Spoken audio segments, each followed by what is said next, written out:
Congress party ने आपको लोकसभा का प्रत्याशी बनाया, सबसे पहले तो बधाई।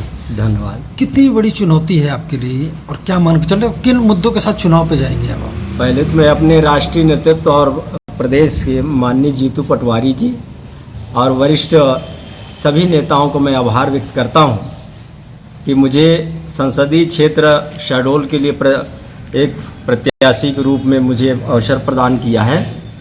वर्तमान में जो हमारे शहडोल संसदीय क्षेत्र है वहाँ पहले हमारे आदरणीय दलवीर सिंह जी राजेश नंदिनी सांसद रही हैं। इसके बाद जो है भाजपा का ही यहाँ सांसद रहे हैं और लोकसभा का चुनाव राष्ट्रीय मुद्दों पर होता है और जो वर्तमान में महंगाई, बेरोजगारी के साथ ही किसानों के साथ जो हो रहा छलावा, मध्य प्रदेश की बात करें तो 3100 रुपये चुनावी घोषणा करने के बाद 27 रुपये ही मात्र दे रहे हैं।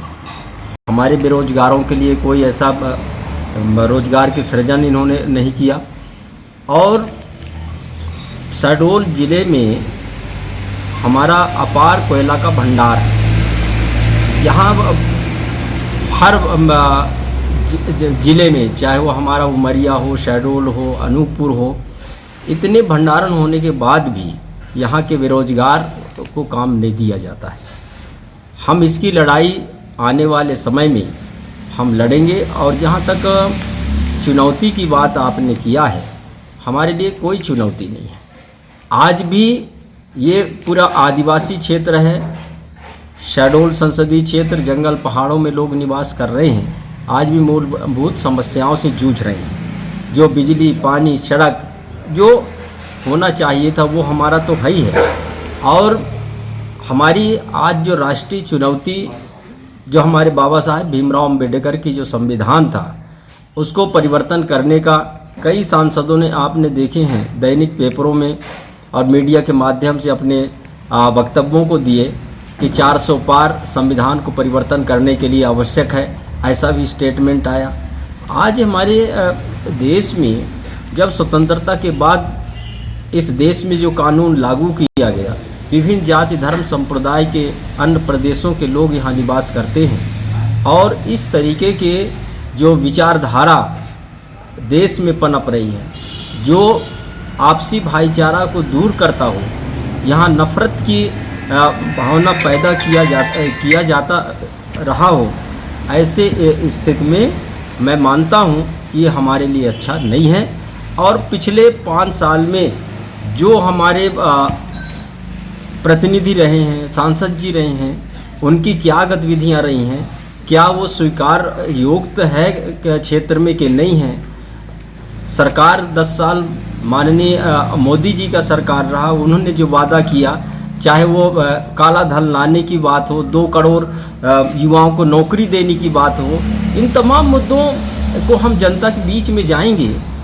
करनी और कथनी कितना आपका जो है, आपका जो आप कह रहे हैं वो क्या जनता के लिए लागू आप कर रहे हैं, ये सारी बातें जो है जनता के बीच में हम जाएंगे और हमारे लिए कोई चुनौती नहीं है। क्योंकि आज पूरे संसदीय क्षेत्र में लोग त्रस्त हैं। भ्रष्टाचार, अन्याय, अत्याचार जो माननीय राहुल गांधी जी जो कश्मीर से लेकर के कन्याकुमारी से लेकर कश्मीर तक और हमारे मणिपुर से लेकर के आपका महाराष्ट्र, पूरा पश्चिम, उत्तर, दक्षिण, उन्होंने इस देश में भाईचारा पैदा करने का बात की है। नफरत को जो फैल रही है उसको ख़त्म करने की बात कर रहे हैं। हर समाज का हर दूसरे समाज से प्रेम होना चाहिए।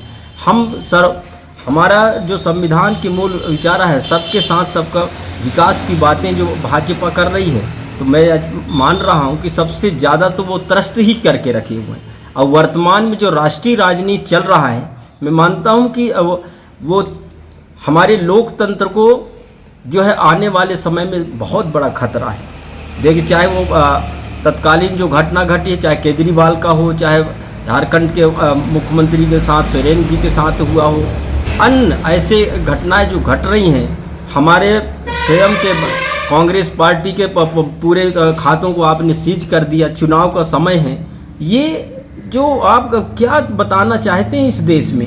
ये लोग, कांग्रेस पार्टी इतने दिन सत्ता में रही, उन्होंने कभी भी किसी भी बदले की भावना से कार्रवाई नहीं किया। और हम इस लोकतंत्र को बचाने का काम किए, लोकतंत्र को मजबूत करने का काम किए। और आज जिस तरीके से भारतीय जनता पार्टी के विचारधारा उनके जो है इसको दफन करने के ओर बढ़ रही हैं, हमारे देश के लिए अच्छा नहीं है।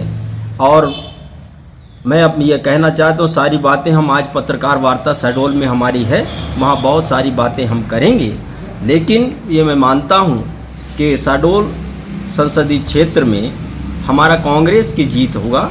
विचार